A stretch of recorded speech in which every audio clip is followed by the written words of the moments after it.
Seahawks moved to 6-1 for best start in franchise history. Glendale, Arizona. Whipped to the ground over and over, Arizona quarterback Carson Palmer was spending most of Week 7 of his 11th season on his behind. The Seahawks sacked the veteran 7 times, crunching him with defensive tackles, ends and linebackers. 8 different players worked on their post-sack celebrations at Palmer's expense. Linebacker Bruce Irvin chatted him up. "I said, man, you're going to be sore," Irvin said. "He told me he's used to it." The Seahawks' defense-dominating games continued a norm, too. After a quick start, Seattle pushed ahead 31-13 and held on for a 34-22 win over the Arizona Cardinals on Thursday night at University of Phoenix Stadium. The Seahawks moved to 6-1 for the first time in franchise history in a place they had won just once during the last 7 tries.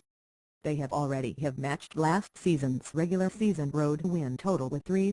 "We're still not playing as clean as we want," head coach Pete Carroll said. "We still have not had the across-the-board clean game we're looking for. It feels like we're still growing.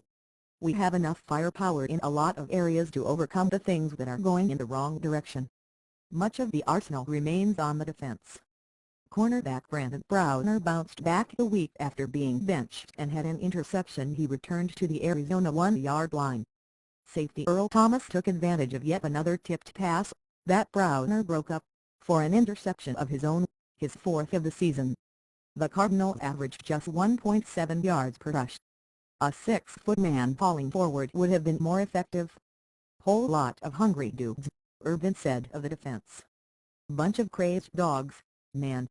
The defense again covered up an overall game without rhythm.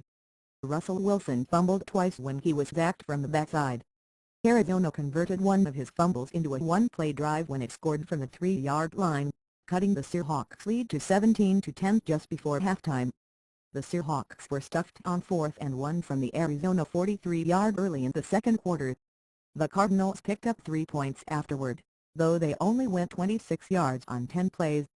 The Seahawks also had 10 penalties. "We have enough playmakers on this team that we can overcome all of that," wide receiver Golden Tate said. "Once we eliminate all that, watch out, we're going to be very, very dangerous." Wilson was effective through the air, finishing the night 18 for 29 for 235 yards and 3 touchdowns. He also amazed at times. His conversion of a 3rd and 3 at the Arizona 48-yard line with Arizona linebacker Darrell Washington around his feet and knocking him down was memorable. "It was a huge play," Arizona coach Bruce Arians said. Marshawn Lynch ran 21 times for 91 yards and a score. Wide receivers Sidney Rice and Tate had strong nights.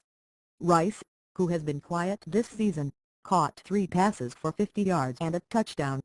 Tate led the Seahawks with 77 receiving yards.